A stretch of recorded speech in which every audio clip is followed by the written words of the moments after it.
Did you know Mandy's a geek? Hi. So I'm going to be doing a book review. I don't know if I'd say this is a recommendation. It's definitely a book that left an impact. It definitely left an impression after I finished reading it. It stuck with me, rooted into my brain. But I don't know if that was a good thing or a bad thing. I'll elaborate. So the book in question is Neonomicon, written by Alan Moore, art by Jacen Burrows. I'll read the synopsis on the back. So it says, Alan Moore and artist Jacen Burrows deliver a chilling tale of Lovecraftian horror.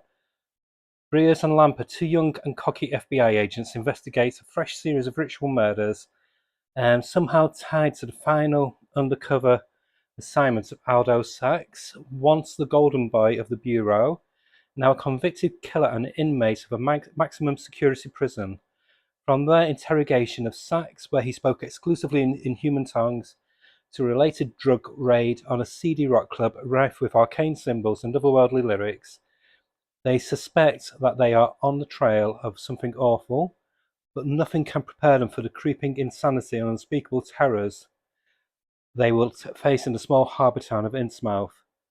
Neonomicon is a terrifying step on the path towards Moore and Burrows' final dose of Lovecraftian horror, Providence. So Providence is a series that came later, which collects in like a big compendium. I think it was 12 issues in total. This basically sets the scene for a larger picture. The first part of the story is called The Courtyard. I will admit I didn't enjoy the first part. Artwork's fine, but it's done in this unusual two-panel long form layouts on each page. And the thing I didn't like about it, the story's written by Alan Moore, but it was a prose story that he wrote, and then um, Anthony Johnson did the sequential adaptation of it. So it was most likely a story that worked really well as a prose story, but it just feels like he's just chopped the text and put it on with pictures, and it's overly verbose. It's quite pretentious, which I don't think would come across as much if you read it as a prose story. But when it's just set on a comic strip, and it's quite jarring when you read the rest of the series, the Neonomicon, the tone and the affectation and the pitch of speech, etc., is very, very different in the main story, Neonomicon.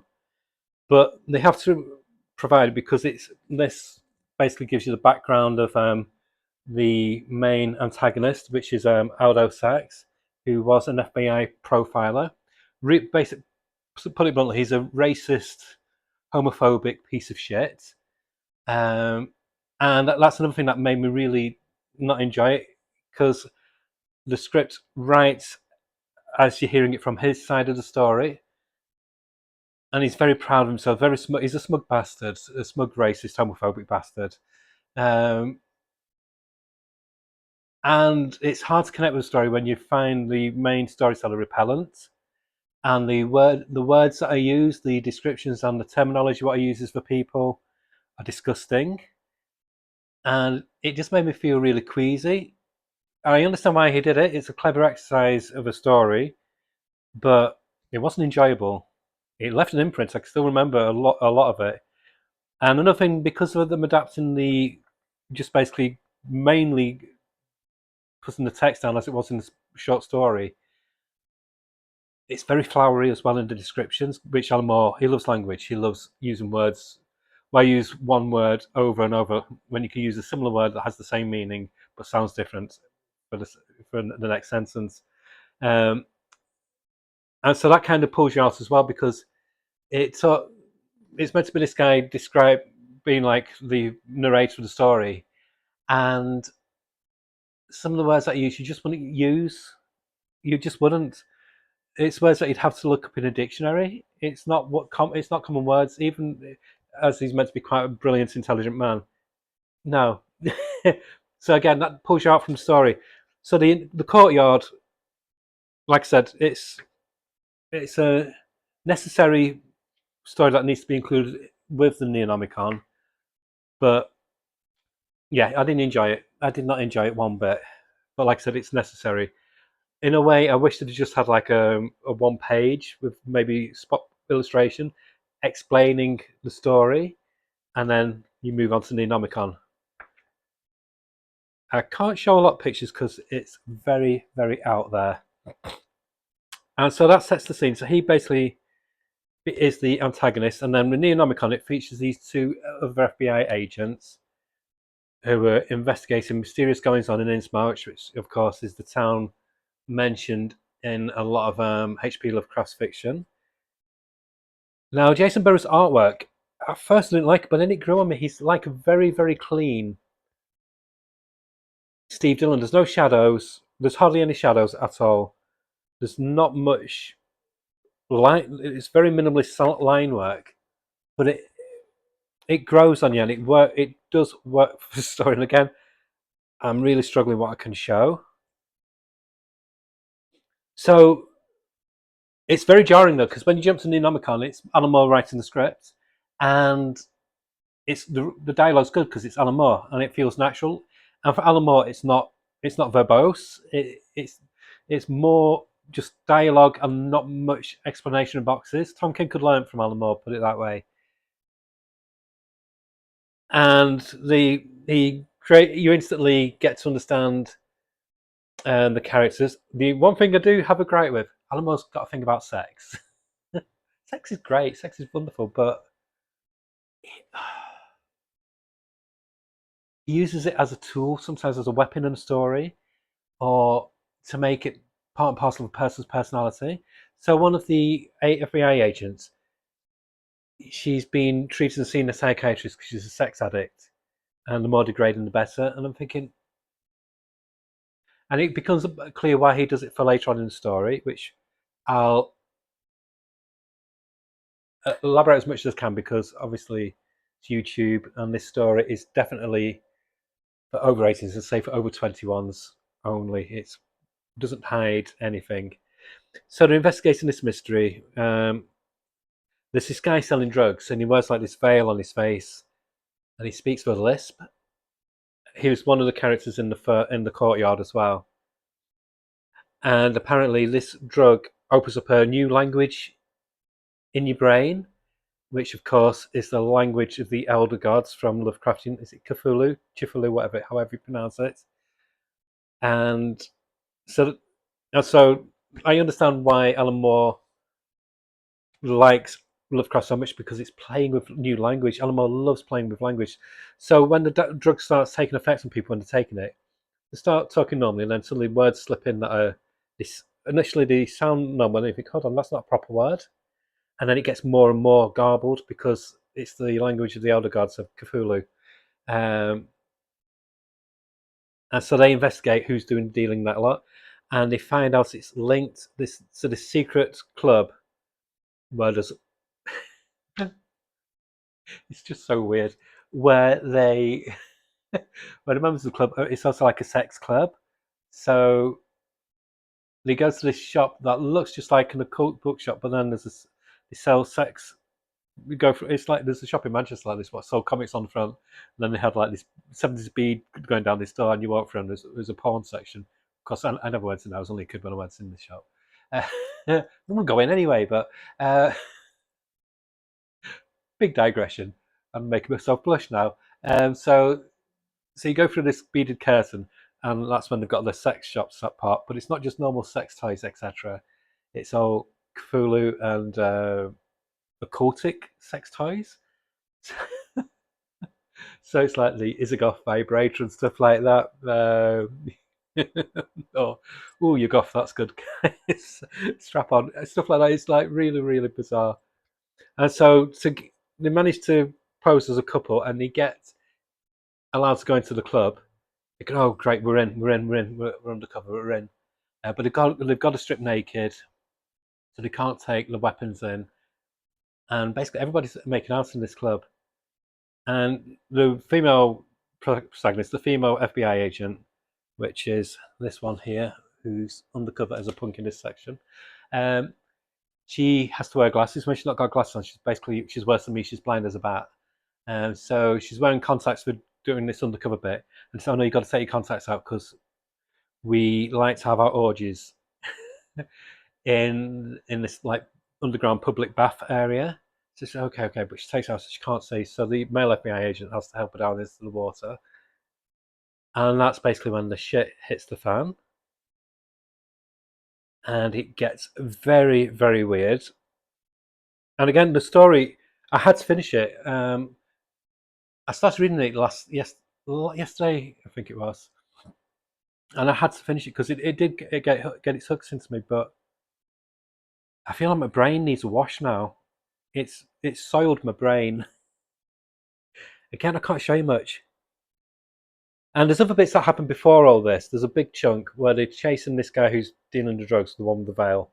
And there's a very clever device, but I think you do need to read it. If you're not, maybe don't buy it, but maybe just get it digitally or something. But to make your own mind of it, like I said, it's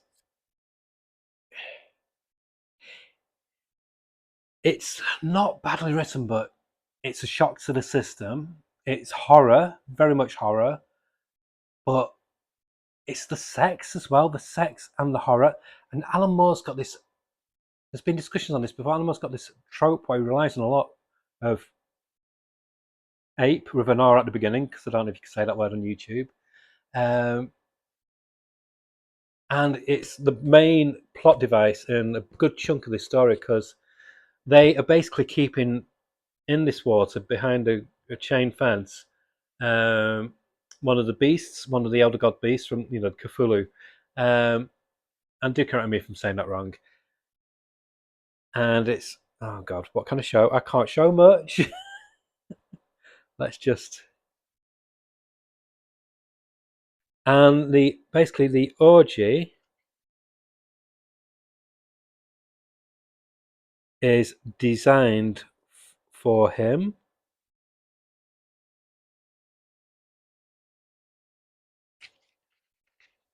Let's just see if I can find a picture. So something happens to the male FBI agent. Something happens. Drastically happens. So the story then focuses on her.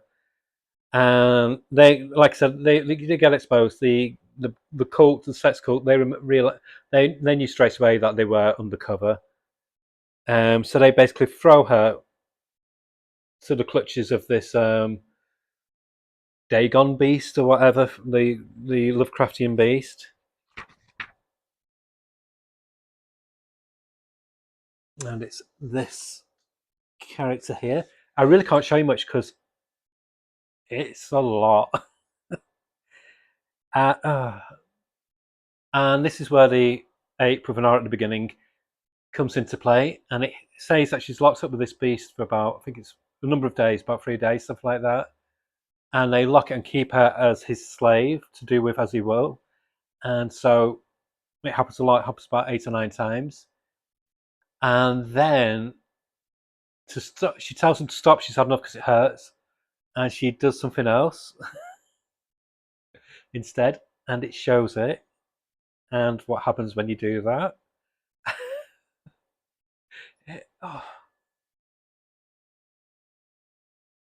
Honestly, this haunted me last night after I finished. And then the plot makes a big U-turn. It makes you realise that the monster's evil, but that's just his primal nature. The ones who are truly evil are these part of the cult, and he realises that, and he just wants his freedom. And somehow he bonds with this girl who they through to, and they find a way to escape. That's a really good panel, to be honest. And then it shifts up a gear, so she gets out, and then the next final act is them basically chasing the rest of the cult. Go back a bit. I've not written any points out. This is all off the top of my head. So gut reaction. So the guy who's in prison now, the FBI agent, the one who's become the big bad, he's become like this Charles Manson character. He's carved a swastika in his forehead, and he used to do this to try and get in touch with the elder gods. He did these rituals, and one of them was cutting people's hands off. And her FBI boss, he became one of his victims. He managed to escape, but he cut one of his hands off, so he's got this artificial hand. And so this is all tied in. And Alan Moore being Alan Moore, he doesn't spoon feed it to you. You work it out as the story goes on, just through the dialogue. And the ending is satisfactory. Um, And like I said, it's basically just groundwork for the his magnum opus from Avatar, which is Providence, which I will get and I will do a review of. I hear it is quite a challenge to read, but I'm up for a challenge. But I don't know if I'd recommend it. Um, I'd recommend it if you're not easily shocked. I was shocked quite a bit of it, and I've read a lot of stuff. I've read Faust and stuff like that years ago. Um, I've read a lot of as close to the bone as you can't get in comics. I tried Lord Horror back in the 80s, which was banned. They got imprisoned. Don't recommend that. That's a vile book. Quite possibly the worst thing I've ever read. But yeah, it leaves a sour taste in your mouth. But I think that's the point. Alan Moore said in an interview, I was like Googling interviews about it afterwards on Google, of course. And he said he wanted to see how far he could go with a horror story, how shocking he could make it. And so he did everything that he could find that was repellent. I'll just show you a bit of imagery. Go focus on that one because that page is really bloodthirsty. And he does that. It's a shock system. It's a pure horror comic. So, like I said, the Courtyard unnecessary. It could have done with just just done like as the prologue with a quick synopsis. It was very truncated because of it being a straight up cut and paste of a prose story with pictures, kind of. But the main story, Neonomicon, yeah, I'm glad I read it. It's got me wanting to try the other one, and it's made me prepared for what I could experience in Providence. I mean, Alamo's never been shy of pushing the envelope with horror. He did it in Certain Issues of Swamp Thing. He did it in From Hell. Um, and so, if you're used to that, I'd say give it a try. But if you're easily offended, like I said, there's quite a bit of stuff what triggered me, even in Neonomicon as well, because just some of the language that the FBI agent used as well. There's a lot of slurs in the book, and again, it was written about 22 years ago, I think. Now this or something like that. Yeah, I don't know. Like I said, I couldn't give it a full thumbs up recommendation. And yet, everybody needs to read this. To say, go in, expect it to be shocks, and if that doesn't bother you, read it. If read about characters that's really despicable, about acts that are despicable, and if you can't cope with that, do not read this book. Um, I'm bit of an Alan Moore completist, so that's what made me want to try it. I've heard about it, and I found it really cheap. I'm going to give it a try. So I can't give it a rating. Shock factor, 10 out of 10, really is not for the blood side. It's more for the weirdness of it. It not even the sex acts is more. It just felt perverse all the way through. There's a strong feeling of perversity all the way through. And it gets very trippy, like a lot of Lovecraftian stories do. There's a very clever bit near the end, which